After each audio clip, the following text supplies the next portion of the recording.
Breaking news చూస్తున్నారు. మావోయిస్టుల కోట క్రమక్రమంగా బీటలు బారుతోందా అంటే అవుననే సమాధానమే వినిపిస్తోంది. దండకారణ్యంలోకి చొచ్చుకెళ్తున్నాయి భద్రతా బలగాలు దండకారణ్యంలోకి చొచ్చుకు వెళుతున్నాయి. గడిచిన 4 నెలల్లో 91 మంది మావోయిస్టులు మృతి చెందారు. మరో 205 మంది అరెస్ట్ అయ్యారు. 239 మంది లొంగిపోయారు. ఇదే పరిస్థితి కొనసాగితే ఏడాదిలోగా మావోయిస్టు ఉద్యమం బలహీనపడే అవకాశం ఉంది. మావోయిస్టు కేంద్ర కమిటీలో 17 మంది సభ్యులున్నారు. 17 మందిలో 10 మంది తెలుగువారే.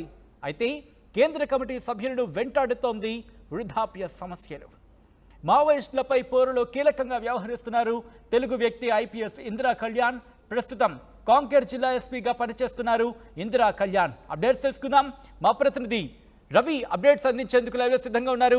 రవి, ఏం జరుగుతుంది? ముఖ్యంగా దీనికి సంబంధించి మావోయిస్టుల నుంచి మావోయిస్టులు ఎటువంటి వ్యూహాలతో ముందుకు వెళ్తున్నారు ఇటువంటి పరిస్థితుల్లో?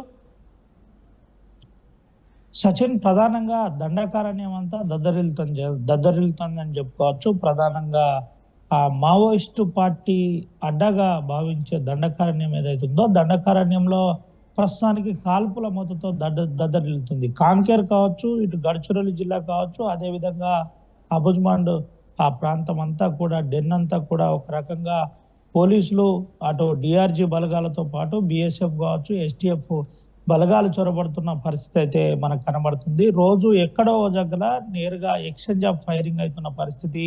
ఇటీవల కాలంలో ఒక్కడ జరిగిన ఎన్కౌంటర్లో 10 మందితో పాటు మరొకడ జరిగిన కాంకేర్ జిల్లాలో అటవీ ప్రాంతంలో జరిగిన ఎన్కౌంటర్లో 29 మంది. ఇట్లా వరుస ఎన్కౌంటర్లతో మావోయిస్టు పార్టీ కొంతమేరకు ఇబ్బంది పడుతున్న విషయం తెలిసిందే. దీంతో పాటు పోలీసులు కూడా, అంటే అక్కడున్న జిల్లా ఎస్పీని కళ్యాణ్తో పాటు దేవేందర్ కూడా, పూర్తి స్థాయిలో ఐజీ దేవేందర్ కూడా ఎప్పటికప్పుడు సమస్యను పరిశీలిస్తూ సాంకేతిక పరిజ్ఞానాల ద్వారా, టెక్నాలజీ ద్వారా నేరుగా దండకారణ్యం అబుజ్మాండ్లో చొరబడే ప్రయత్నం అయితే పోలీసులు చేస్తున్నారని చెప్పుకోవచ్చు. ఇప్పటికే కొంతమేరకు పోలీసులు పూర్తి స్థాయిలో ఈ సంవత్సరం వ్యవధిలోనే పూర్తిగా 2024 వ్యవధిలోనే కొంతమేరకు వరుస ఎన్కౌంటర్లతో పోలీసులు ఉత్సాహంగా ఉన్నారని చెప్పక తప్పదు. అయితే దండకారణ్యం అంతా మావోయిస్టు పార్టీ జంతన్ సర్కార్ నడుస్తుంది కాబట్టి జంతన్ సర్కార్ను ఏ విధంగానైనా కాలరాయాలి, వెంటనే ఆ ప్రాంతం అంతా ఆక్యుపై చేసుకోవాలని నేరుగా పోలీస్ బలగాలు పూర్తి స్థాయిలో ఒక ప్రణాళికబద్ధంగా ముందుకు వెళ్లే ప్రయత్నం అయితే జరుగుతుందని చెప్పుకోవచ్చు. ఇప్పటికే ఈస్ట్ బస్తర్ కావచ్చు, వెస్ట్ బస్తర్ కావచ్చు, ఈ ప్రాంతంలో ఇప్పటికే మావోయిస్టు పార్టీ ఇలాకాలో పోలీసులు చొరబడుతున్న పరిస్థితి.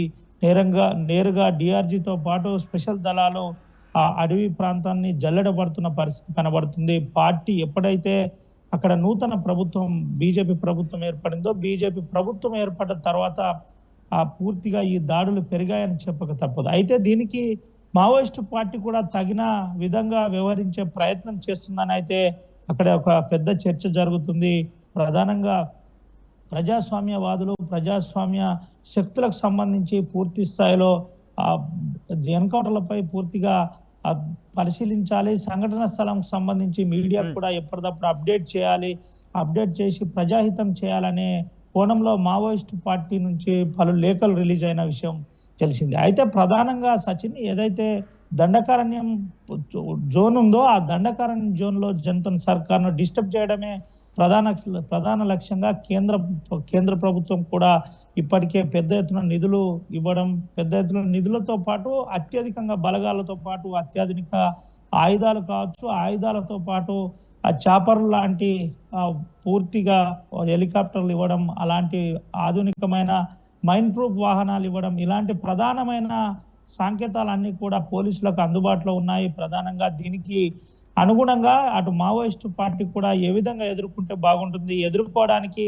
ఎలా ఉండాలన్న దానిపై ఒక వ్యూహరచనలో ఉన్నట్టు ఇప్పటికే తెలిసింది. ఇటు మావోయిస్టులకు అటు పోలీసుల మధ్య ఎక్స్చేంజ్ ఆఫ్ ఫైరింగ్లతో దద్దరిల్లుతుంది. ఇప్పటికే మావోయిస్టు పార్టీలో టాప్ క్యాడర్స్, అంటే తెలంగాణకు సంబంధించిన టాప్ క్యాడర్స్ ఎవరైతే ఉన్నారో, మీరు చెప్పిన విధంగా 17 మందిలో 10 మందికి పైగా తెలుగుకు సంబంధించిన పోలిట్ బ్యూరో మెంబర్లనే తెలుగు నాయకులు ఉన్నారు, అగ్రనాయకులు ఉన్నారు. కాబట్టి వారే ప్రధానంగా టార్గెట్ గా పూర్తిగా ముందుకు వెళ్తున్న పరిస్థితి అయితే కనబడుతుంది. దీనికి గాను తెలంగాణకు సంబంధించిన నాయకులు ప్రధానంగా టార్గెట్ చేశారు. అంటే ఇటీవల మనం చూసినట్టుగైతే బెల్లంపల్లి సంబంధించిన రవితో పాటు ఇటు రామగుండంకు సంబంధించిన గంగన్న కూడా ఎన్కౌంటర్లో చనిపోయిన పరిస్థితి, అదేవిధంగా సంగీత కావచ్చు. ఇలా ప్రధానంగా అంటే మావోయిస్టు పార్టీలో తెలుగు నాట పూర్తిగా ప్రధాన కీలకం అని చెప్పుకోవచ్చు. ఉద్యమం నడిపే దాంట్లో కూడా కటకం సుదర్శన్ నుంచి నాటి నుండి అనంతరం కటకం సుదర్శన్ నుంచి ఇప్పటి వరకు పూర్తిగా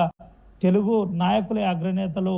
మల్లోజుల కోటేశ్వరరావు గతంలో చేశారు, పార్టీలోనే ఎన్కౌంటర్లో చనిపోయిన పరిస్థితి. అంటే కిషన్జీ లాంటి ప్రధానమైన నాయకులంతా కూడా తెలుగువారే కావడం విశేషం. అయితే దీంట్లో ప్రధానంగా మావోయిస్టు పార్టీకి సంబంధించిన అగ్ర నాయకుల్లో గతంలో కూడా అమరులైన వారు పూర్తిగా మావోయిస్టు పార్టీకి సంబంధించిన అగ్రనాయకులు తెలంగాణ అటు ఆంధ్రప్రదేశ్ చెందిన వారే కావడం విశేషం. దీనికి అనుగుణంగా తెలుగు వారిని కనుక టార్గెట్ చేసి ముందుకు వెళ్తే పూర్తి స్థాయిలో మావోయిస్టు పార్టీ బలహీనపడుతుంది. మావోయిస్టు పార్టీ బలహీనపడే అవకాశం ఉంటుందని వరుస ఎన్కౌంటర్లో ప్రధానంగా తెలుగు వారినే అగ్రనాయకులనే టార్గెట్ చేస్తూ ఆ పావులు కలుపుతున్న పరిస్థితి అయితే కేంద్ర బలగాలు చేస్తున్నాయని చెప్పక తప్పదు. దీనికి ఇప్పటికే మనం ఒకసారి పూర్తిగా గమనించినట్టు కనుకైతే దండకారణ్యంలో పూర్తిగా ఇప్పటికి 4 నెలల్లో 91 మంది చనిపోయిన పరిస్థితి, ఎన్కౌంటర్లో చనిపోయిన పరిస్థితి కనబడుతుంది.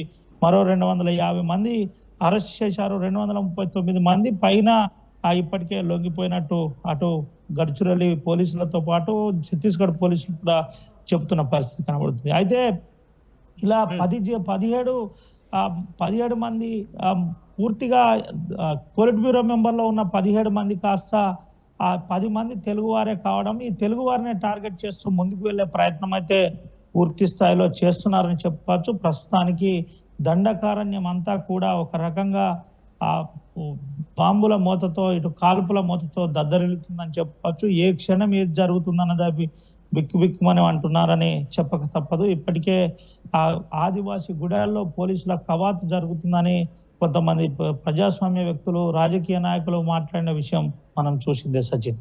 Right Ravi, thanks for update. అసలు మొత్తం అయితే మాత్రం మావోయిస్టుల కోట క్రమక్రమంగా బీటలు బారుతోందా అంటే అవుననే మాట వినిపిస్తోంది. దండకారణ్యంలోకి చొచ్చుకెళ్తున్నాయి భద్రతా బలగాలు. గడిచిన 4 నెలల్లో 91 మంది మావోయిస్టులు మృతి చెందారు. మరో 205 మంది అరెస్ట్ అయ్యారు. 239 మంది లొంగిపోయారు. ఇదే పరిస్థితి కొనసాగితే ఏడాదిలోగా మావోయిస్టు ఉద్యమం బలహీనపడే అవకాశం ఉంది. మావోయిస్టు కేంద్ర కమిటీలో 17 మంది సభ్యులున్నారు. ఈ 17 మందిలో 10 మంది తెలుగువారే. అయితే కేంద్ర కమిటీ సభ్యులను వెంటాడుతోంది వృద్ధాప్య సమస్యలు. మావోయిస్టులపై పోరులో కీలకంగా వ్యవహరిస్తున్నారు తెలుగు వ్యక్తి ఐపీఎస్ ఇందిరా కళ్యాణ్. ప్రస్తుతం కాంకేర్ జిల్లా ఎస్పీగా పనిచేస్తున్నారు ఇందిరా కళ్యాణ్.